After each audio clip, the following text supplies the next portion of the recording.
This is crazy, really crazy. But when I see this 10 kilometers deep, 6.21 miles, it is a red flag and a marker for a possibility that we're looking at some kind of scalar weapon, some kind of tectonic weapon, i.e. a ionospheric heater. Now, we all point at the one up in Alaska, HARP. However, you know, Australia, they have their own ionospheric heaters out in Western Australia near the Pine Gap military base, which is the US Australian military base out there. Highly, highly secretive place. It doesn't have to be man-made, but when I see 10 kilometers deep, we have to factor in HARP and man-made earthquakes.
this is how they're going to do the transhumanism. This is it. And they're going to do it straight down to our genetic level. They had to get the heavy metals into us and the microprocessors and the sensors. They've released billions and billions and billions of sensors into the atmosphere. This has to do with AI, it has to do with synthetic biology, chemtrails and GMOs. They're all delivery systems. They want those nanobots in our bodies because these nanobots are wired for a wireless world and can be remotely triggered. To me, that's the key to the vaccinations as well. The DNA of this cross-domain bacteria that some people name Morgellons. That's only one of the genetically engineered biological operations going on that will be somehow connected to the barium in the air that is highly conductive and great for optics, connected to being able to remotely mind control people as those nanoparticulates go beyond the blood-brain barrier and are ready to broadcast and receive in the brain and can be even programmed remotely to go to certain parts of the brain so that certain parts can be taken over remotely. So what is the space fence? It is about surveillance beyond comprehension, all the way down to the DNA. And the surveillance is not, don't think satellites and things up in the sky. Think your cell towers and the Gwen towers and the NexRads across the nation. And now think of the little heavy metals inside your bloodstream that are turning your entire body into, it's always been an electric tower, our bodies. Our bodies are transmitters and receivers. But now, with the heavy metals in there that are highly conductive, and living in a wireless environment with masses of waves moving through us all the time, even in remote areas, we have to think that this is part of the surveillance system. These are the little towers inside us that will give complete control, not only over our body, but over our brains. And this is what they're heading toward.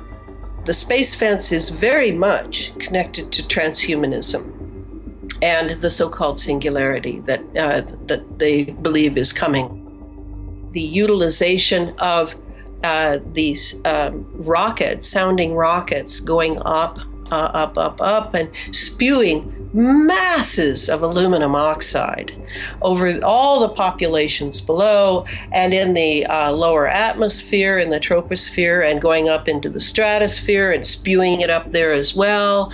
And finally, whatever is being spewed gets high above us, and this very definitely is part of the space fence, and it is then taken over by centrifugal force and will make a ring around the planet, just like Saturn has, just like Saturn. And that ring will be highly conductive.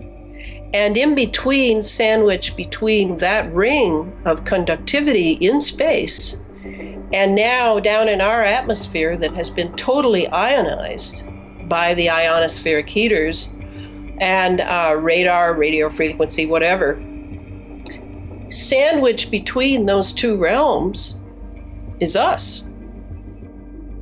And what they needed was Bernard Eastland's HAARP, the patent that would give them the keys to the kingdom by making the lower atmosphere electrical and turning it into an antenna or a battery. And that was what the HAARP experiments were primarily looking at. That is the name of the game. It's all about class. It's all about genetic bloodlines. And they are ready to do the lockdown.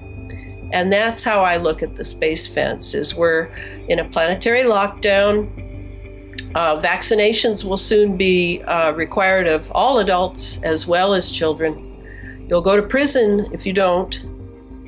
This is locked in with transhumanism, locked in with elite globalization, because they can pulse certain frequencies and they can stack those frequencies. I think they used it in Ferguson, Missouri, during that racial episode we had. I suddenly saw the crowd absolutely change. And so you can pulse a frequency for anger. You can pulse a frequency for violence. You can pulse a frequency for I don't care.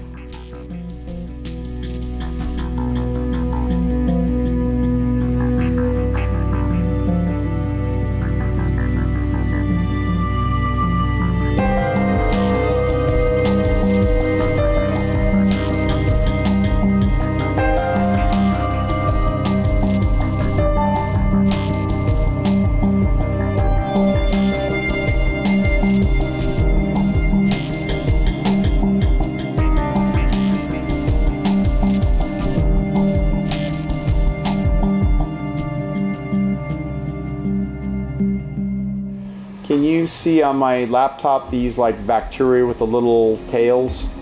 Yes, I sure can. Yeah, I've been seeing that way too much. It's scary how in Northern California, Florida, I've picked up a few cases now in California. I've never seen it before, and I'm seeing it in the last year and a half. Many of them have a chronic cough. Sometimes they'll tell me 1, 2, 3 years, and it just doesn't give up. It's just chronic cough. So some of it seems to settle in the lungs. In 40 years of looking at live blood, it's probably my first time I've seen it particularly prevalent in the last year and a half. These are moving with a flagella, a tail. They are moving under their own volition. Oh, look at them, they're all over. Okay, now they seem to hide under red cells, and then they come out in patches. And realize that each red blood cell, there's 1 million red blood cells in a drop of blood. So that means every drop of her blood is infected.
Die Euro-Krise ist aber, und das ist entscheidend, nicht ein europäisches Problem, sondern wir müssen darüber hinaus sehen, in den großen Zusammenhang des vom Dollar beherrschten Weltsystems. Alle Währungen der Welt orientieren sich am Dollar. Das heißt aber auch, wer den Dollar beherrscht, beherrscht das Weltgeldsystem.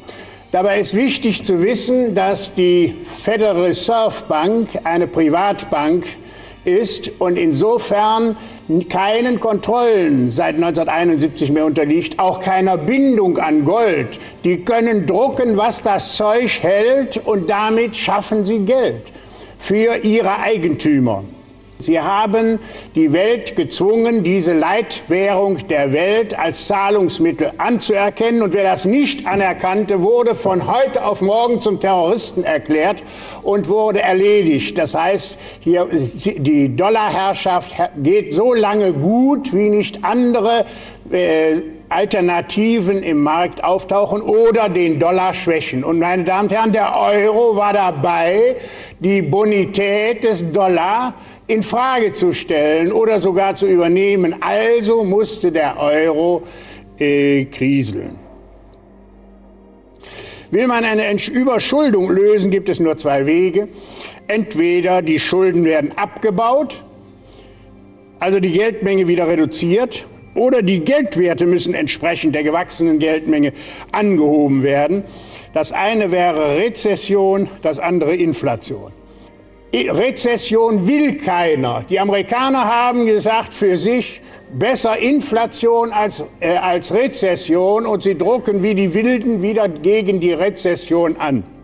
Fragt man sich, wem letztlich die immer höheren Rettungsschirme, die Schulden- und Haftungsunion in Europa sowie die Verzögerungen jeder echten Lösung nützen? So sind dies jedenfalls nicht die überschuldeten Länder wie Griechenland, Portugal und so weiter, denn deren Schulden werden durch alle Maßnahmen jetzt, ich sage nicht Lösungen, durch alle Maßnahmen nicht getilgt, sondern nur erhöht. Und eine Lösung kann eigentlich nur ein Schuldenschnitt, ein Austritt aus dem Euro und ein Staatsbankrott sein. Was jetzt von dieser Euro-Clique vereinbart ist, ist keine Lösung, sondern ist nur eine Zeitverzögerung. Immer war das Problem der Schulden und der Kredite ein Problem zwischen Gläubiger und Schuldner. Wenn der Schuldner nicht mehr konnte, war der Gläubiger der Dumme. In diesem Falle sollen die Gläubiger nicht die Dummen sein, sondern sollen die europäischen Bürger der Dumme sein. Das muss einen Grund haben. Das sind die Interessen des Dollarimperiums. Die US-Finanzindustrie ist nämlich der Hauptgläubiger der Europaschulden. Und deshalb, weil sie die Macht haben, die Dollarherrschaft haben, darf es keine private Beteiligung, nennt Frau Merkel das so nett, darf es keine Gläubigerbeteiligung am Schuldenschnitt haben. Das heißt, alle versuchen, die Schulden aufrechtzuerhalten, um den amerikanischen Banken die Schulden zu ersparen. Wie kommen wir dazu? Gläubiger, die leichtsinnig Kredite vergeben haben, vor ihrem Verlust zu schützen. Die amerikanische Finanzindustrie, die Dollarherrschaft ist durch die Euro-Krise, dadurch, dass die Schulden bei ihr hängen und sie die Gläubigerposition haben und dadurch, dass die europäischen Banken noch versichert sind, doppelt betroffen. Und insofern ist das Interesse der USA, dass niemand hier Konkurs erklärt, sondern dass Zeit gewonnen wird. Es ist deshalb auch kaum zufällig, dass immer bei neuen Vertrauensverlusten und bei einem Absacken des Dollar neue Euro-Krisen von den Ratinggesellschaften befeuert wurden, wo die Ratinggesellschaften übrigens in der eigenen Hand der Gläubigerbanken stehen. Aber ganz wichtig scheint mir, dass die USA schon zweimal Verschuldungskrisen und Rezessionen durch die beiden Weltkriege zum größten wirtschaftlichen Aufstieg ihrer Geschichte umgedreht haben. Sie sind aus den beiden größten Krisen zum größten Wohlstand gekommen. Je stärker also die Finanz- und Realkrise auch jetzt für die USA selbst wird, desto größer wird die Versuchung, dass US-Finanzindustrie, Öllobby und Militär und Neokons wieder einen Krieg zur Ablenkung aus ihrer Verschuldungs- und Finanzkrise sowie als Lösung ihrer Rezession anzetteln.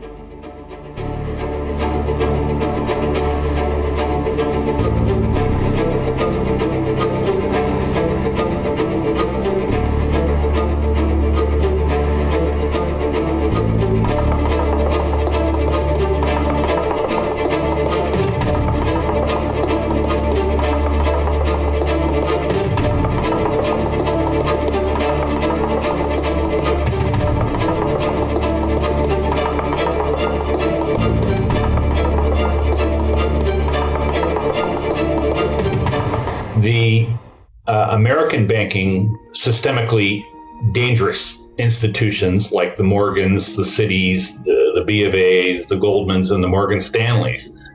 These are institutions that ultimately report to the Federal Reserve, and these are the institutions that are chosen to enforce or perpetuate the US dollar as the world's reserve currency.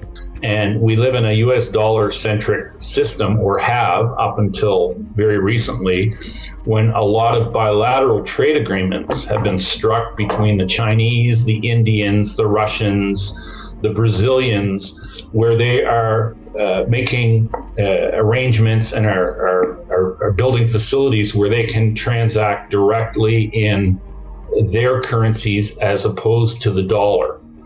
And in a world where foreign central banks hold trillions of dollars in their reserve accounts, this becomes problematic when countries that have reserves are suddenly not doing business in dollars, because what it does is it undermines the rationale or the reason for them to actually hold dollars.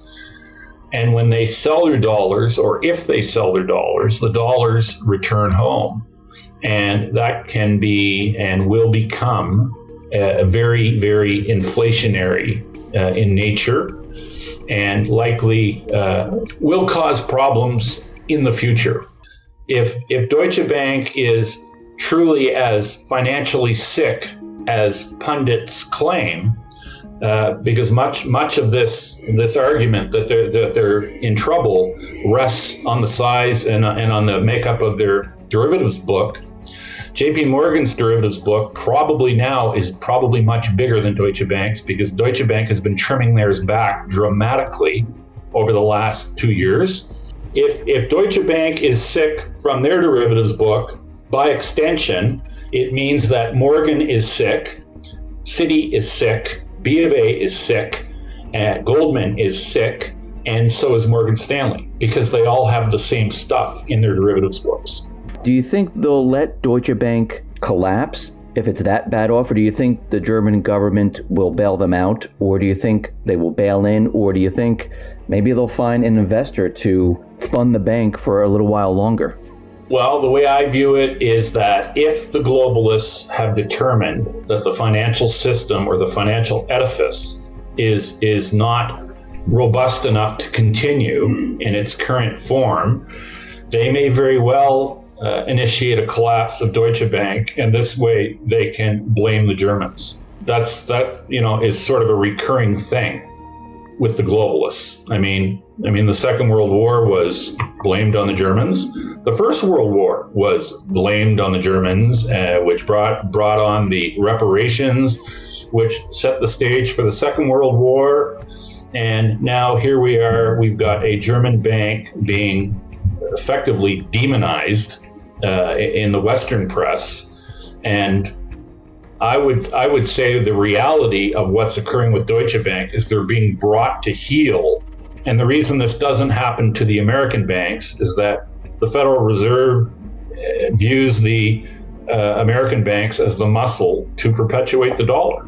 The globalists are very, very ruthless in using these calamities as to achieve greater and bigger things.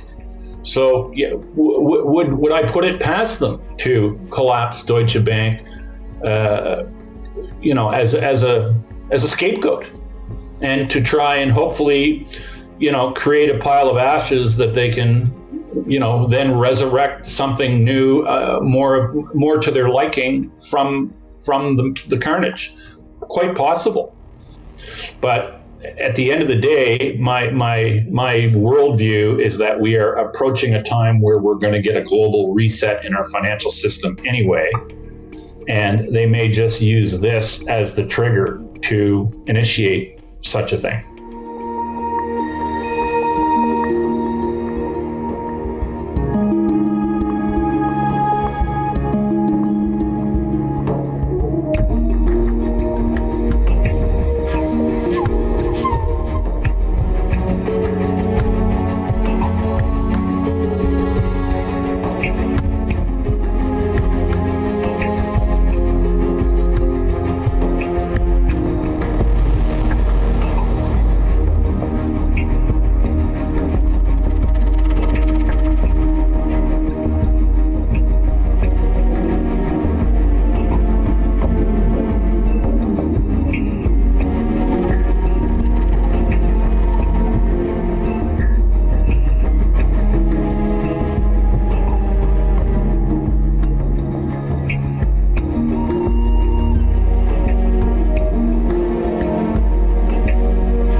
kind of provocation against China has been almost I wouldn't say a sideshow, but it's another chapter. The first chapter, of course, is the provocation of Russia.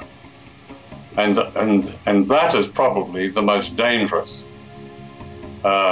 Does anyone in the United States know what the Russians are thinking, what people in Russia are thinking, that they're having civil drill exercises, what the Russian press are saying, what people think about this? There is a sense in much of Russia that the United States is about to attack them. This is very, very dangerous because it puts a country in a defensive position. And that's when accidents can happen. There is no debate about this in what is it constitutionally the freest press in the world? In the United States, nothing. Read the New York Times of the last couple of days, that it's become a sort of Cold War propaganda sheet. Stories that are clearly nonsense. Putin is the one. He's one of those who's always talking about being a partner of the United States. He does want to be a partner. He sees Russia's future in Europe.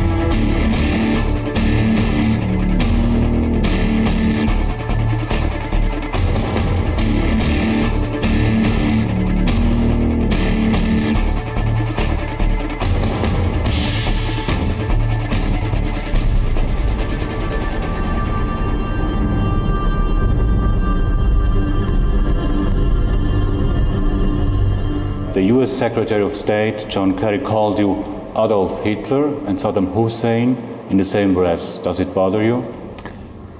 No, because they don't have credibility. The West always try to personalize things, and just to avoid the real problem, which is about deposing government and getting rid of certain president, just to bring puppets to suit their agenda. This young boy has become the symbol of the war. Think you know this picture? Of course I saw it. His name is Omran, 5 years old, Yeah. covered with blood, scared, traumatized. I want you to go back after my interview and go to the internet to see the same picture of the same child with his sister. Both were rescued by what they call them in the West white helmets, which is a facelift of al-Nusra in Aleppo. They were rescued twice, each one in different incident, and just as part of the publicity of those white helmets. None of these incidents were true. You can have it manipulated, and it is manipulated. We have real pictures of children being harmed, but this one in specific is a forged one. But it's true that innocent civilians are dying in Aleppo. Of course, not only in Aleppo, in Syria. But now we are talking about in Aleppo because the whole hysteria in the West about Aleppo, for one reason, not because Aleppo is under siege, because Aleppo has been under siege for the last 4 years by the terrorists.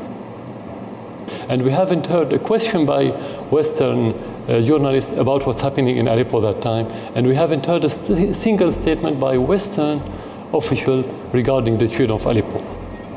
Now they are talking about Aleppo recently just because the terrorists are in bad shape. This is the only reason, because the Syrian army are making advancement, and the Western country, mainly the United States and its allies like UK and France, feeling that they are losing the last scars of terrorism in Syria, and the main bastion of that terrorism today is Aleppo. Russia is on your side. What does it mean for you? No, it's not on my side. It's on the international law side. It's on the other side, which is opposite to the terrorist sides. this is the position of Russia, because they wanted to make sure that the international law prevails, not the Western agenda in toppling every government that doesn't fit with their agendas. They wanted to make sure that the terrorism doesn't prevail in that area that would affect negatively the Russians themselves, Russia itself as a country, and Europe and the rest of the world. That's what it means for Russia to stand beside the legitimate Syrian government and the Syrian people.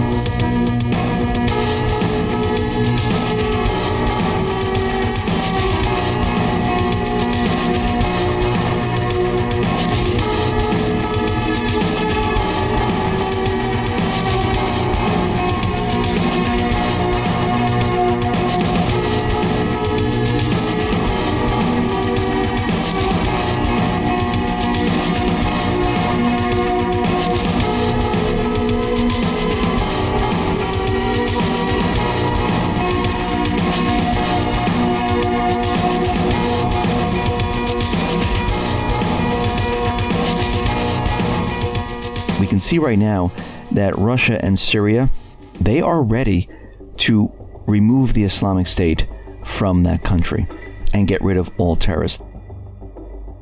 This is why Russia is building up their military presence in the Mediterranean. They're bringing in military assets because the United States at this point has three options. One, tell the truth, tell everyone what has happened here, and let the economy fail. And of course, when that happens, people will get rid of the government, they will get rid of the central bank. So we know that option is really not going to happen. The second option, leave Syria, leave the Middle East, let the entire economy collapse with no war. Again, people are going to point the fingers at the central bank, at the US government, because they've been lying to us all this time, telling us that we're in recovery. How would they explain it? The third option, begin a war. Go full force to cover up the economic collapse. And we can see right now that if Russia and Syria remove the terrorists from Syria, there is no reason for the United States to be in Syria. When this happens, the entire system will start to unravel. And this is why I think at this point, the U.S. is going to pick the third option. And when I say the U.S., I'm talking about the central banks, the neocons. Now, it all depends on this election of when it's going to happen. I think it's going to happen no matter what. But the time frame is going to be adjusted depending on who wins. So all of this that we see happening around the world, it's all interconnected. They're not going to just give up their system. They love the power. They love the control. And this is why we're going to see an event of all events occur. I mean, we're getting closer and closer to that point. You know they're going to be pulling the trigger. You know they have to, because they have no way out of this. And this is why at this point, the people have to come together and start to realize what is happening. We can't wait until it's too late.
in 2014, Michael J. Glennon, who is an insider, who was a legal counsel to the Senate Committee on Foreign Relations, so he's a very connected guy, and he wrote a book called National Security and Double Government. Here's the headline from Boston Globe regarding his book, written in 2014, by the way. Vote all you want, the secret government won't change. So he notes that, voters chose Barack Obama in 2008 for hope and change. He ran on basically a civil liberties platform, that he was shut down all those bad, evil things that George Bush did, like spying on Americans. And then he notes that everybody 6 years in, at the point of this Boston Globe interview, 6 years in, everybody was like, wait, it's completely the same thing as George Bush's administration. In fact, the drone war escalated.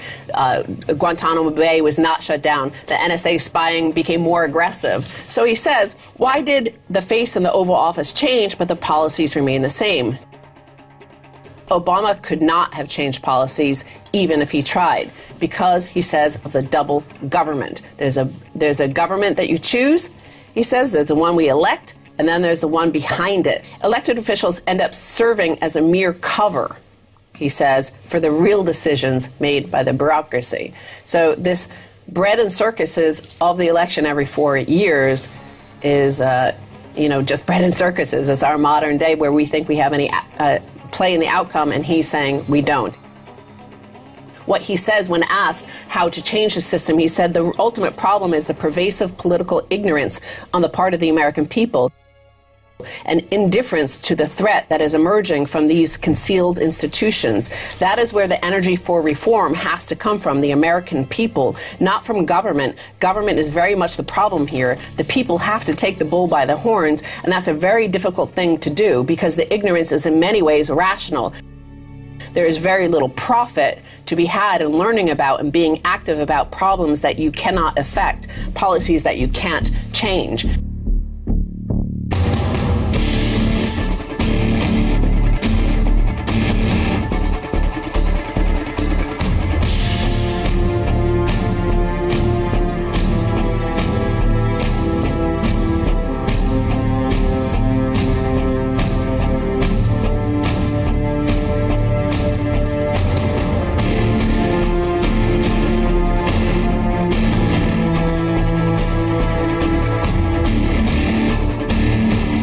Your only real function in the society is to vote for them so that they can justify their existence and create the illusion of democracy when they actually run totalitarian regimes that function based on coercion, propaganda, and manipulation of public sentiment. In other words, most citizens are seen by those in power as, quote, useful idiots. You are useful only to the extent that you vote for them to maintain power, and they prevent you from rising up by giving you the illusion that you have a choice in the future of the country, that you have some kind of influence through your vote, when in reality you don't have any influence at all. The entire system is theater. It's designed to keep your mind occupied and to make you think that you don't need to rise up because you falsely believe that you live in a free society, a democracy, when in reality you are living in a totalitarian police state regime who are deliberately engaged in social engineering and large-scale brainwashing in order to control you into thinking that you have a choice when you really don't.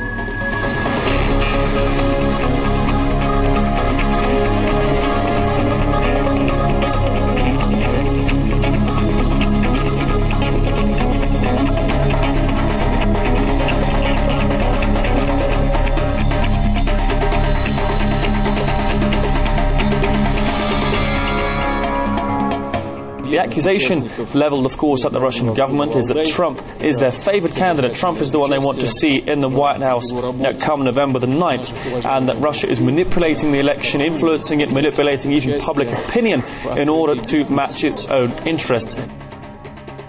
what's going on in the US is a hysteria, I can't call it any other name, regarding Russia's alleged attempts to influence the US presidential election. Indeed, the United States has a lot of real issues and problems, starting from its enormous sovereign debt and down to all the shootings and all the gun violence in that country. It would seem that the presidential candidates should be discussing these most relevant and acute issues and some others, but obviously they have nothing to offer the American public to calm them down, and it is easier for them to try and distract the public with all this talk of Russian spies and hackers and cyber crime and attempts to influence American politics. I would like to ask them and ask you, does anybody seriously believe that Russia could actually somehow influence the choice that the American people are to make?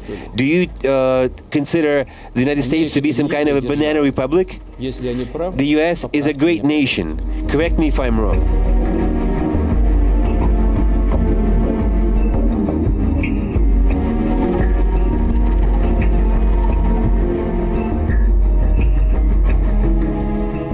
You wrote about a subject you're very familiar with, and that has to do with the deep state.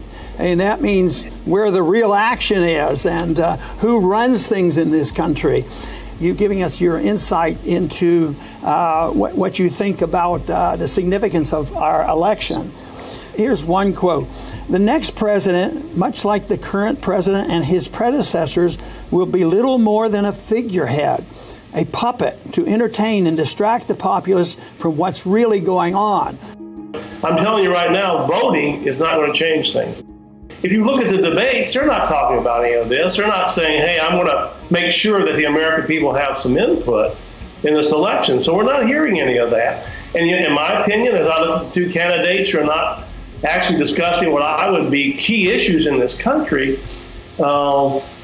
is it going to change anything? Remember, Obama ran on ending wars and things like that. He's the first president to set through 8 years of full war.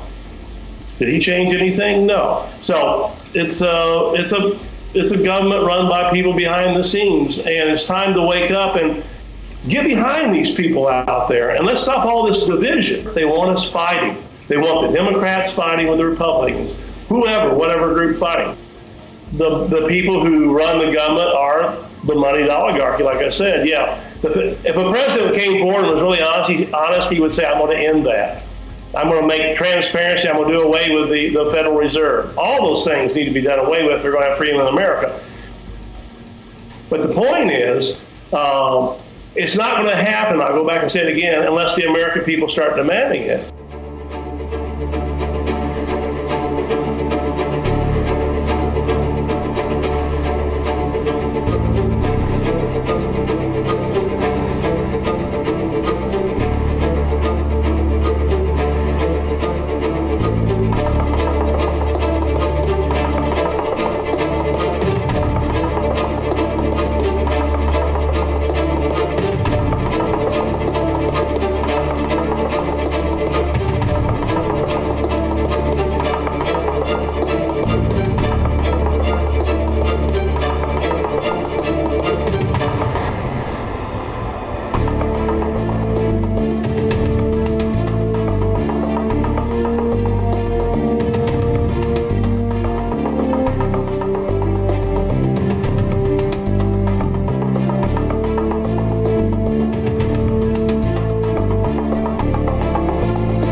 The thing is that being president of the United States, you don't have a lot of choices.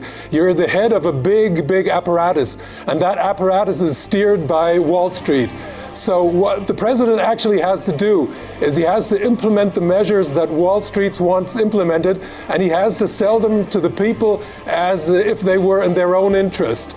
So it's a job, it's like an acting job. It requires acting skills and a lot of cynicism, and I think Trump fulfills these requirements pretty well. So he promised the people a lot of things that he won't be able to keep. And also he said he's going to improve infrastructure. He's going to rebuild bridges and roads and so on.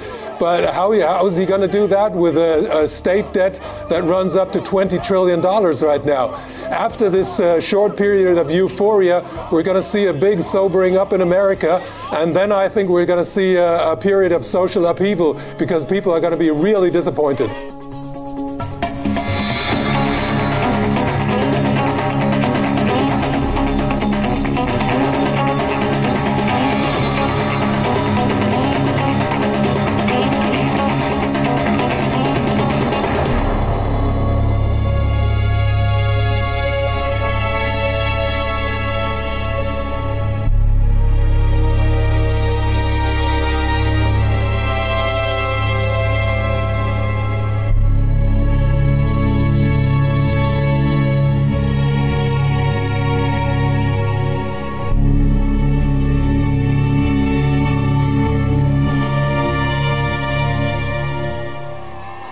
One of the groups organising anti-Trump rallies is called Move On. It's calling for action and demonstrations against the president-elect nationwide. However, Move On apparently has ties to billionaire investor George Soros. Ah, there's a name to conjure with. That information came to light from the emails leaked by WikiLeaks from Hillary Clinton campaign chairman John Podesta. In the leaked emails, Soros is told about activists who need funding, with the Move On group highlighted. He certainly operates from the shadows, in the shadows. His only legitimacy is his wallet, and his only concern is to create the kind of democracy that he can prop up and gain an interest from. So that's the kind of person who's behind this continuing protest.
This is what they've been trying to pull off.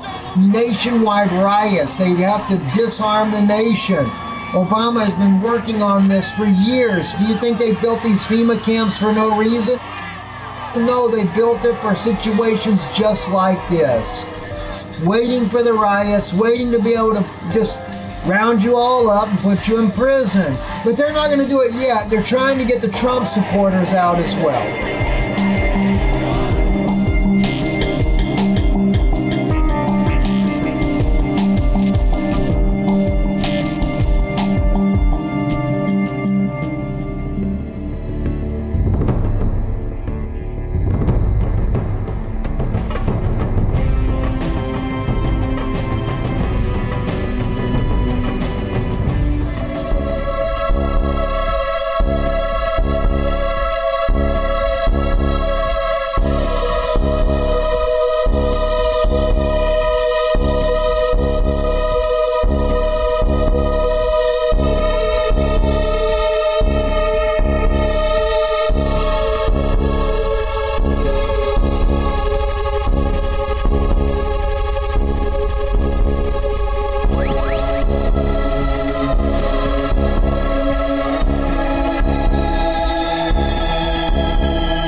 Podesta has always been a strong advocate for declassification of government files in general and UFO files in particular.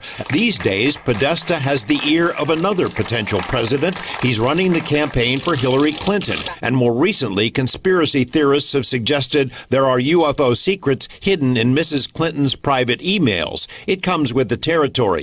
Lee Spiegel says several whistleblowers have surfaced over the years, including the late lunar astronaut Dr. Edgar Mitchell, who say that secrets are still being kept.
This topic is not taken seriously. It's basically a non-topic. So how is that so?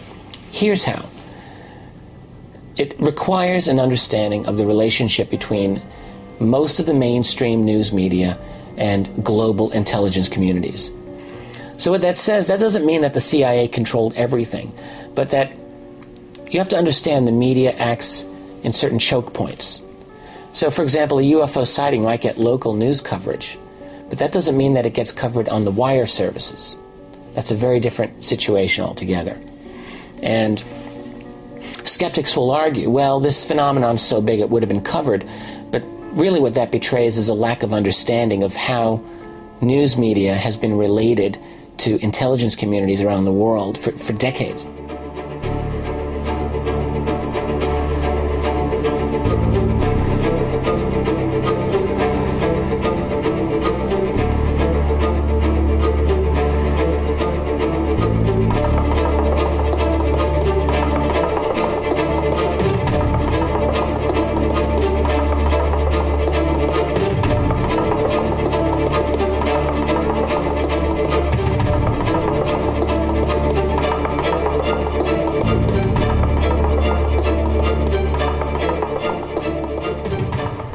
Hasta 80 ovnis se han visto en España. El gobierno lo confirma sacando a la luz los conocidos como Expediente OVNI. Sí, pueden creérselo, el Ministerio de Defensa los tiene registrados en más de 1.900 páginas. Documentos secretos que durante más de 50 años han permanecido ocultos y que ahora el gobierno desclasifica.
humans have extraordinary potential for goodness, but also an immense power to do harm.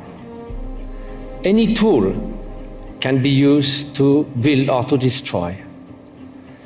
That all depends on our motivation. Therefore, it is all the more important to foster an altruistic motivation rather than a selfish one. So now, we indeed are facing many challenges in our times.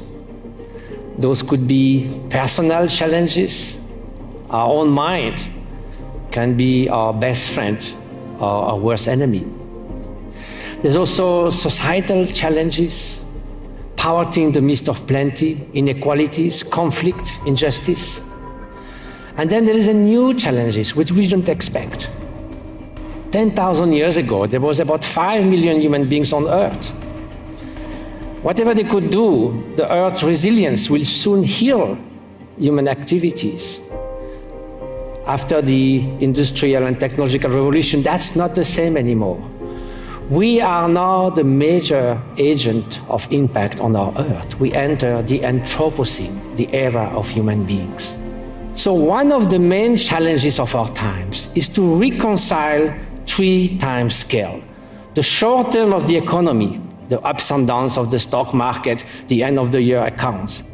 The midterm of the quality of life. What is the quality every moment of our life and over 10 years and 20 years? And the long term of the environment.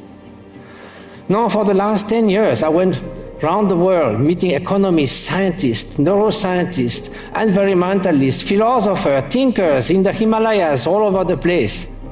This seems to me there's only one concept that can reconcile those 3 time scales. It is simply having more consideration for others. If you have more consideration for others, you will have a caring economics where finance is at the service of society and not society at the service of finances. If you are more consideration for others, you will make sure that you remedy to inequality, that you bring some kind of well-being within the society, in education, at the workplace. Otherwise, a nation that is the most powerful and the richest, so everyone is miserable, what's the point? And if you are more consideration for others, you are not going to ransack that planet that we have. And at current rate, we don't have 3 planets to continue that way. So the question is, okay, altruism is the answer. It's not just a noble ideal, but can it be a real pragmatic solution? And first of all, does it exist? True altruism, or are we so selfish? So altruism does exist. So what is altruism? It's the wish, may others be happy and find the cause of happiness. If we want a more altruistic society, we need 2 things, individual change and societal change. So is individual change possible? 2,000 years of contemplative studies said yes, it is. Now, 15 years of collaboration with neuroscience and epigeneticists said yes, our brain changed when you train in altruism. Now, do we have to wait for an altruistic gene to be in the human race? That will take 50,000 years, too much for the environment. Fortunately, there is the evolution of culture. Cultures, as specialists have shown, change faster than genes. But on a more global level, what can we do? We need 3 things. Enhancing cooperation. Cooperative learning in the school instead of competitive learning. Unconditional cooperation within cooperation. We need sustainable harmony, not sustainable growth anymore. Sustainable harmony means now we reduce inequality, in the future we do more with less, and we continue to grow qualitatively, not quantitatively. The Homo economicus cannot deal with poverty in the midst of plenty, cannot deal with the problem of the common goods, of the atmosphere, of the ocean. We need a caring economics. We need local commitment, global responsibility. We need to extend altruism to the other 1.6 other species, sentient beings, are co-citizens in this world. And we need to dare altruism. So now, individual change and cultural change mutually fashion each other, and yes, we can achieve a more altruistic society.